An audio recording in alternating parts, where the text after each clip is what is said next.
अपनी ज़मीन मकान बना दिए और धरती तोड़ रही है उन्हें। उनको कहा जमीन को सरकार क्या कर रही है भाई? यही मारे परेशान मजदूर जो आ रहे हो, यही नहीं आ रहे हो, अपनी मांग कर रही है, अपने हक कर रही है, दुनिया लड़े।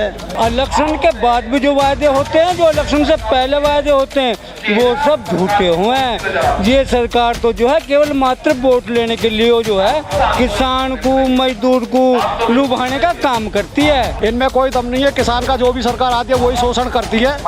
कटनी और करनी में जमीन आसमान के अंतर है। सरकार की नीयत में खोट है। लेकिन आज तक जो भी निर्णय हुआ है, हमें 2 साल हो गए केस लड़ते लड़ते, कोर्ट के अंदर भी और वैसे भी आज तक कोई सुनवाई नहीं हुई। तब तक ये धरना चलता रहेगा, तब तक ये अथॉरिटी अपनी बाज न आ जाए, ये सरकार अपनी बाज न आ जाए।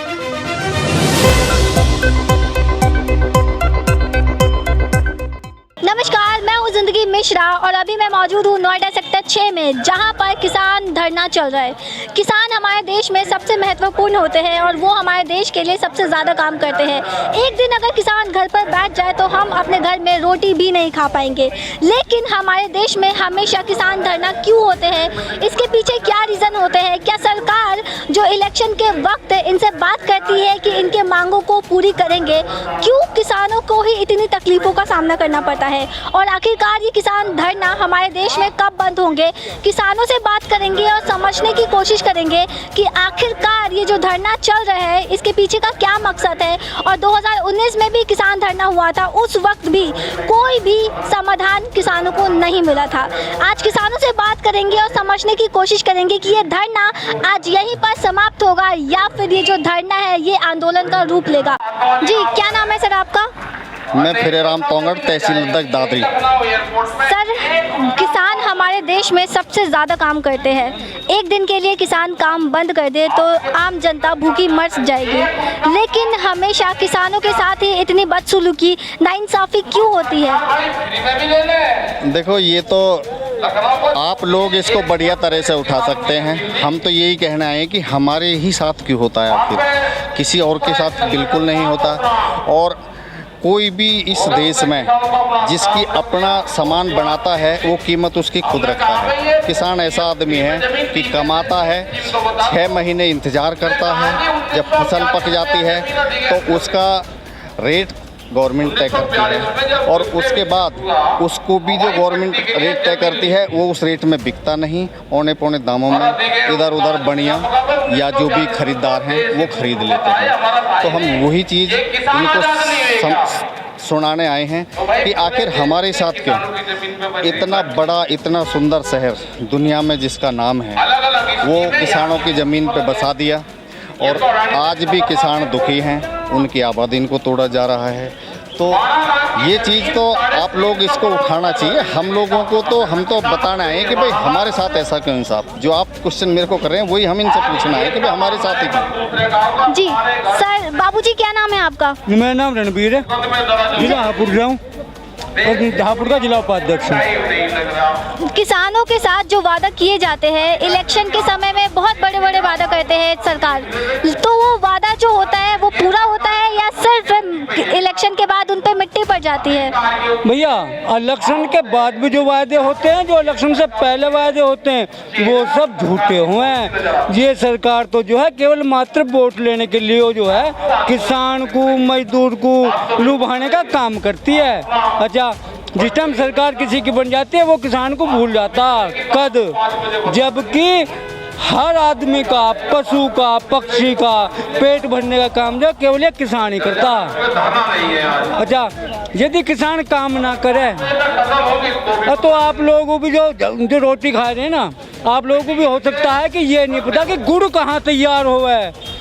आप तो सोचेंगे कोई इसकी बेल होती होगी जिससे गुड़ की ढैया टूट कर आ रही है ना भैया। ये तो जो है किसान यदि काम ना करे तो अनाज कहाँ से आएगा? यदि देश का किसान खुशहाल होएगा अब तो ये शहर खुशहाल होएगा, शहर के बाद जिला खुशहाल होएगा, प्रदेश खुशहाल होएगा, ये राष्ट्र खुशहाल होएगा। और यदि किसान भी खुशहाल ना हो, किसान ही दब जाएगा तो इस राष्ट्र का क्या होएगा? सकते। जी, तो किसान आंदोलन जो अभी हुआ है, किसान धरना, आने वाले समय में जैसे कि राकेश तिकोट जी अंदर बैठे हुए हैं, अगर आज मांग पूरी हो जाती है तो ये धरना यहीं पर समाप्त होगा? जी यहीं पर समाप्त हो जाएगा। अगर इस धरने को इन्होंने हमारी मांगों को नहीं मांगा तो अनिश्चितकालीन के लिए फिर हमारे बड़े जो हैं धरने की ऐलान कर देंगे। और हमारी जो मांगे हैं, जो गांव हमारे प्राधिकरण में पहुंच चुके हैं वहाँ कोई भी सफाई कर्मी नहीं पहुंचता और प्रशासन जो है सरकार बिजली डिपार्टमेंट जो है वहाँ जाके नहीं जो है ना तो वहाँ हमारे उनको चेक करते और उन पे जो हमारे कनेक्शनों को काटते हैं और फिर जो हम पे जो जुर्माना करते हैं। तो ऐसा क्यों हो रहा है, हमारा ऐसा क्यों हो रहा है?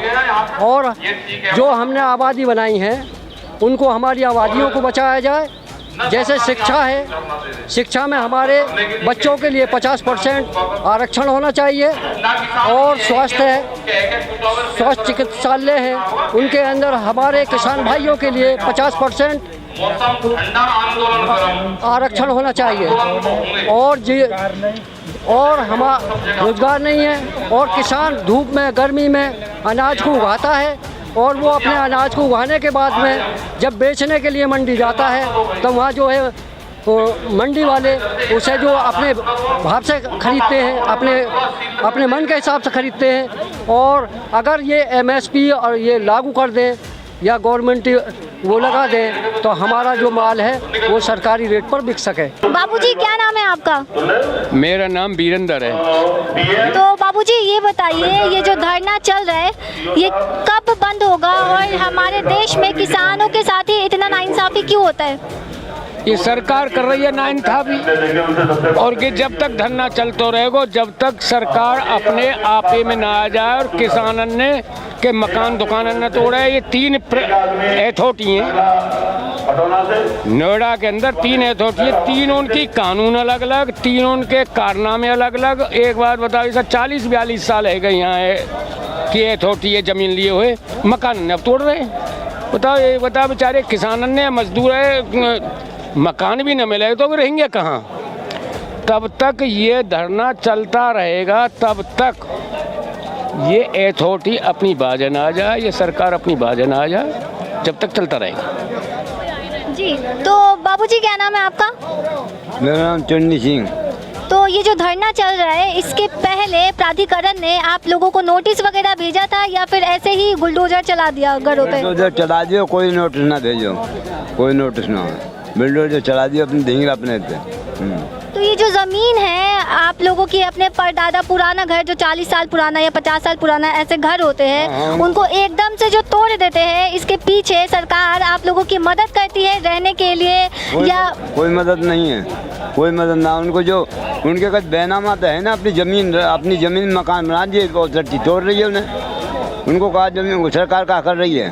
भाई यही मारे परेशान मजदूर जो आ रहे हो, यही नहीं आ रहे हो, अपनी मांग कर रही हैं, अपने हक कर रही हैं, दुनिया लड़े, ये है हम या नहीं आ रहे हैं। क्या मतलब है, काम को टाइम में छोड़ के काम में यहाँ आ रहे हैं। मोहम्मद हामिद। तो अभी जो ये धरना हुआ है, राकेश तिकोट जी अंदर बैठे हुए हैं, तो क्या लगता है फैसला पक्ष में आएगा, किसानों के पक्ष में आएगा? बिल्कुल आएगा। और जो ये किसान धरना है 2019 में भी हुआ था, इसके बाद भी कभी ज़िला अलग अलग जगह पे अलग अलग क्षेत्र में होता रहता है, तो आखिरकार ये धरने कब बंद होंगे? कभी नहीं बंद होंगे जब तक सरकार से चलती रहेगी, किसानों की समस्या जब तक चलती रहेगी धरने। तो जो सरकार है वो कोई नोटिस भेजती है या अपने आप बिना नोटिस भेजे बुलडोजर चलवा देती है? ना जी, नोटिस भेजती है पहले और फिर जब चाहे जब अपनी दमनकारी नीति के खिलाफ अपने बुलडोजर चला देती है। तो रहने का सुविधा देती है सरकार उसके बाद? आपको कैसा लगता है वो रहने की सुविधा दे देगी? कभी नहीं दे पाएगी। कहीं देगी? जब अथॉरिटी में ज़मीन अधिकृत कर ली जाती है, कुछ किसान जो लोग होते हैं वो अपनी ज़मीनों में जो पुराने घर होते हैं वहाँ पर रहते हैं और जब वहाँ पर रहते थे बोल देते हैं कि यहाँ पर लाल डोरा है और यहाँ पर बुलडोजर चला के आकर 10 साल 20 साल बाद 30 साल बाद तोड़ देते हैं, जब चाहे जब तोड़ देते हैं। दमनकारी नीतियों के खिलाफ अपनी सरकारें चला रहे हैं ये। बाबूजी क्या नाम है आपका? नाम जगदीश शर्मा है, जेवर से आए। किसानों को जो वादा किया जाता है इलेक्शन के वक्त, इलेक्शन के बाद वो वादा पूरे होते हैं या मिट्टी डाल दी जाती है उन वादों वादों पे? ये सारे हवाई वादे होते हैं, इनमें कोई दम नहीं है। किसान का जो भी सरकार आती है वही शोषण करती है। कटनी और करनी में जमीन आसमान के अंतर है, सरकार की नीयत में खोट है। तो अभी जो ये धरना हुआ है आज सेक्टर 18 में भी किया था, सेक्टर 6 में भी चला है, तो क्या ये धरना यहीं पे समाप्त होगा या फिर ये आंदोलन का रूप लेगा? नहीं, आंदोलन कभी समाप्त नहीं होते, संघर्ष तो जारी रहते हैं।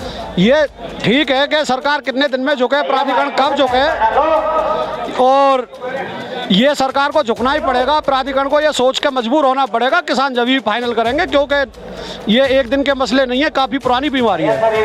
तो अभी जो राकेश तिकोट जी अंदर फैसला ले रहे हैं, वो क्या लगता है फैसला है वो पक्ष में आएगा या विपक्ष में आएगा? जो भी आदेश करेंगे सभी किसान उनका पालन करेंगे। हमें भरोसा है कि हमारे नेता पक्ष में ही करेंगे, क्योंकि जब मुद्दा ही हमारे पक्ष का है तो कृष्ण तो भगवान वही रहते हैं जहाँ सत्य की विजय होती है। जी, तो और भी बात करते हैं। क्या नाम है आपका? मनोज चौधरी नाम है। और जहाँ एयरपोर्ट बन रहा है हमारे खुद गांव में बन रहा है, हमारा गांव विस्थापन में है वहाँ पे, लेकिन आज तक जो भी निर्णय हुआ है, हमें 2 साल हो गए केस लड़ते लड़ते, कोर्ट के अंदर भी और वैसे भी आज तक कोई सुनवाई नहीं हुई। राकेश टिकैत जी को भी बुला लिया और नरेश टिकैत जी को भी बुला लिया, लेकिन आज तक कोई निर्णय नहीं निकला किसी चीज़ पे।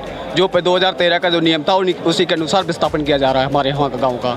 जो पहले बालिग और नाबालिग की हमारी मांग थी कि नाबालिग के लिए भी और बालिग के बराबर होना चाहिए, और लेकिन उन्होंने 18 साल से ऊपर वाले को मतलब देने का ऐलान किया कि 18 साल से नीचे वाले को कोई ऐलान नहीं है किसी चीज़ का। जो वहाँ जो हो रहा है, किसानों का बहुत शोषण हो रहा है। वहाँ जो पहले भी विस्थापन हुआ है 7 गाँव का, उनके साथ भी बहुत दुखी है। आज भी कम से कम वहाँ पे 50-100 लोग ऐसे हैं जो परेशान हैं इसी चीज़ को लेकर। किसी को प्लॉट नहीं मिला, किसी को पैसा नहीं मिला, और यही सेकंड फेज में किया जा रहा है। जो हमारा गाँव विस्थापन में सहमति हमसे ले ली, बोला था कुछ कि हम तुमको क्या देंगे क्या नहीं देंगे, और आज सहमति लेने के बाद अब हमारे वहाँ धारा 23 का वो हो गया है। धारा 23 पे हम फाइल लगाने के लिए हमसे बोलते हैं अपनी फाइल लगाओ, लेकिन अब फाइल जो अभी हमारे वार्ड जो घोषित किया गया था, वार्ड में उन्होंने वही 5.5 लाख का ऐलान किया जो पहले जो किया था।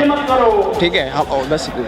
तो जैसे कि क्या लगता है ये जो फैसला है आज वो पक्ष में आता है, तो ये धरना यहीं पे आज समाप्त हो जाएगा? नहीं, धरने तो खैर देखो कई बार लग चुके हैं, अभी फैसला कोई क्लियर नहीं हुआ है, लेकिन टाइम दिया। हर बार मीटिंग होती है, मीटिंग में वही रिजल्ट निकल के आता है कि मतलब टाइम पे टाइम दे रहा है हर चीज़ का। अभी वो कंफर्म कोई चीज़ नहीं पता है किसी चीज़ के बारे में।